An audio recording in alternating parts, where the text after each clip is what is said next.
Elementary grade चित्रकला परीक्षा कर्तव्य भूमिती गणित 16.2 एक बाजू दिली असता नियमित सप्तकोन काढणे. प्रथम आपणास दिलेली बाजू घ्या.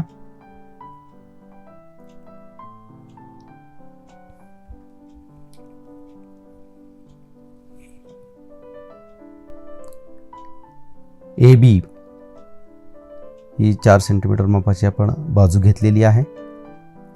ए बी या रेषेला लंबदुभाजक काढा, म्हणजेच ए बी या रेषेचे समान 2 भाग करा. ए बी निम्म्यापेक्षा जास्त अंतर घ्या. ए बिंदूवर कंपासचं टोक ठेवा. दोन्ही बाजूला कंस काढा. तीच कृती बी बिंदूवरून करूयात. अशा पद्धतीने 2 छेदनबिंदू मिळाले. परस्परांना जोडूयात.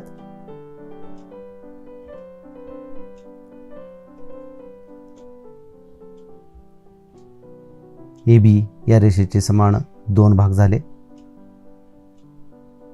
पंचकोनाला जी कृती आपण केली तीच कृती आपल्याला या ठिकाणी करायची आहे. आकृतीला नावे देऊयात.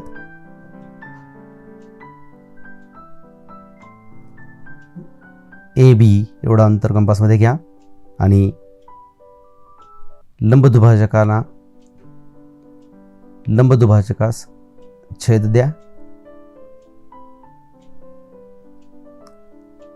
तो 6 नंबरचा छेदनबिंदू आहे आपला. ओ ए एवढं अंतर कंपासमध्ये घ्या.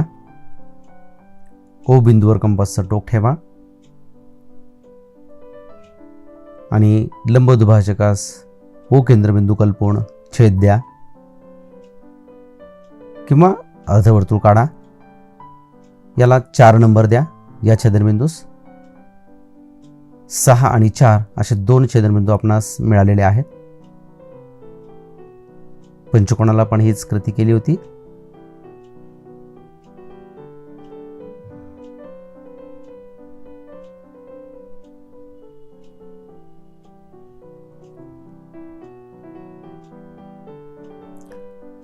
सहा आणि 4 या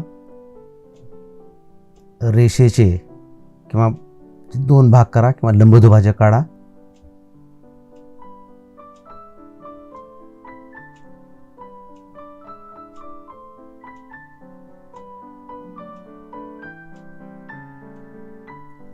आलेले 2 छेदनबिंदू परस्परांना जोडूयात.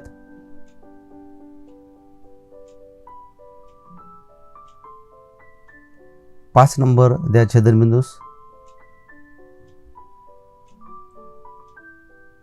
5 आणि 4 इथपर्यंतचं अंतर कंपासमध्ये घ्या. 5 आणि 4 एवढा अंतर कंपासमध्ये घ्या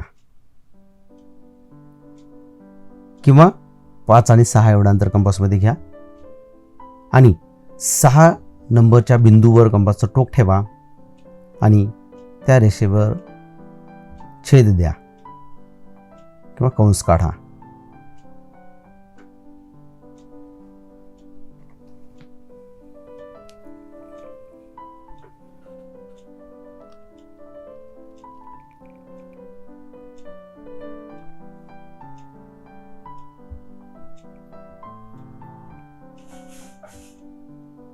हा छेदनबिंदू काढला. यास 7 नंबर द्या.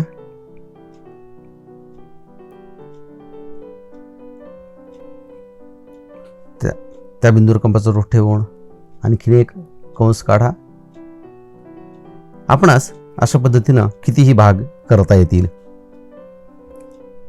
7 नंबरचा जो छेदनबिंदू आहे त्या ठिकाणी तिथून आपण वर्तुळ काढलं, त्या ठिकाणाहून आपण वर्तुळ काढलं की 7 भाग होतील.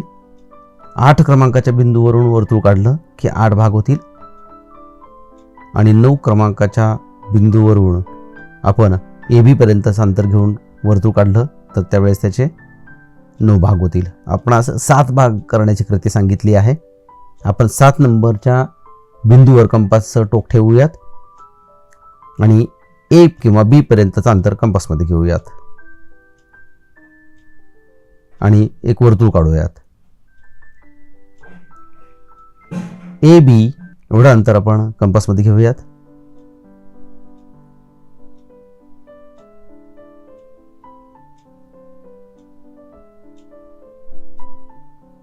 आणि परिघाचे भाग करूयात.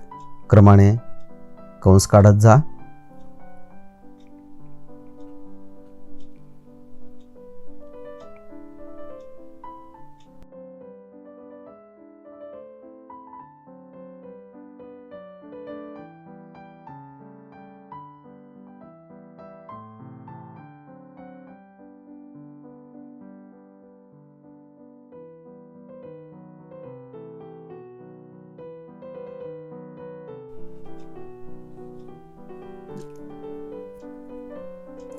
आलेले सर्व छेदनबिंदू परस्परांना जोडूयात. म्हणजे वर्तुळाचे 7 भाग होतील.